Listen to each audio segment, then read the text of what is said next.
We're following developing news this evening. Amazon Web Services crashed early this morning, knocking out websites and apps used by millions worldwide, including services right here in Western Mass. Thanks for joining us here on Western Mass News at 6. I'm Chris Pisano. And I'm Amanda Martin Ryan. A local expert is now weighing in on this. Western Mass News reporter Matt Price is live in studio with more on what we now know. Matt, what's the latest? Yeah, Amanda and Chris, it has been a chaotic day for Amazon and companies who are under the AWS umbrella. Amazon saying progress is being made, but not everything is back to normal as the work to fix this problem continues. The reason this is so significant and the reason why it's caused so much drama is that the most significant sites are the ones that went down. A widespread outage of Amazon's cloud computing service impacting a swath of websites and apps on Monday. In fact, Down Detector, which tracks internet disruptions, have been receiving millions of reports from users around the world. Western Mass News spoke with Stan Prager, who owns GoGeeks Computer Rescue in East Longmeadow. While his store has not been affected, he gives us some insight and what many worldwide have been dealing with. We live in such an interconnected world today. Everything is so networked that when one thing like this occurs, it can have a huge financial impact as well as a huge inconvenience to people's lives.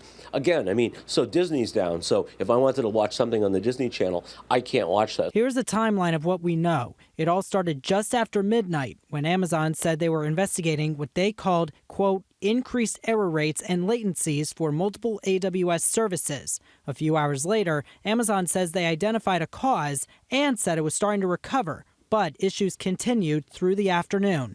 We know almost 80 internal AWS services were affected, including AWS Data Sync, Amazon Connect, and Amazon Workspaces. The Associated Press also reporting users experienced issues while trying to use the McDonald's app, Duolingo, and Snapchat.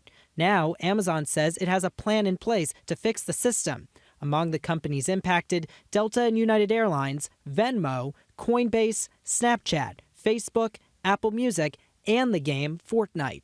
A viewer reached out to us saying she tried calling multiple Bay State practices to schedule appointments, but was told their systems were affected by a global outage. We tried reaching out to Bay State to see if this was related to the AWS problems, but we have not heard back. Prager says the outage carries financial impacts. It does cost media companies to some degree. You have a subscription to the New York Times or the Wall Street Journal. You want to look at it on the phone, you're not going to get it, right? Not only aren't you going to get it, you're also not going to get the ads that are running. This is not the first time Amazon has dealt with an outage. The last time was in 2023, when multiple internet services were down briefly.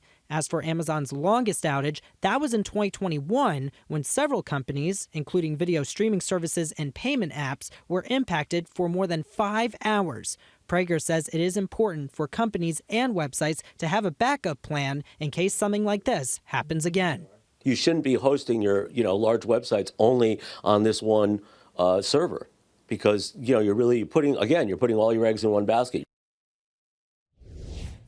We tried reaching out to Amazon for comment on this. They directed us to their AWS Health Dashboard for further details. Stick with us both on air and online as we continue to follow the latest. Reporting live in the studio, Matt Price, Western Mass News.